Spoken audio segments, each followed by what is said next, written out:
Hello mga fellies! Good morning! Ganito tayo. Ah, gusto ko lang i-share sa inyo itong aking hair. Ginamitan ko lang siya ng Forest Garden Go-Go Shampoo. Ayun siya malambot naman siya. Ang ginagawa ko kasi, yung pag nagsha-shampoo siya, medyo sticky siya. Tapos medyo crumpled yung hair. So, dun pa lang, habang naliligo, kinocomb ko na yung hair ko. Sinusuklay ko na siya para straight. Ayun, pagkatapos maligo at idadry na, konting suklay-suklay na lang, malambot siya. Ito guys ha, wala pa itong conditioner. Kasi may conditioner din ako galing sa Forest Garden.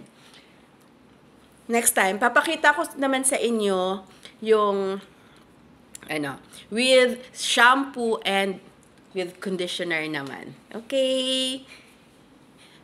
Bigay ko sa ibaba ng aking video ang link ng shop kung saan pwedeng mabili ang Forest Garden shampoo and conditioner. Kain tayo guys ng champurrado. Bye!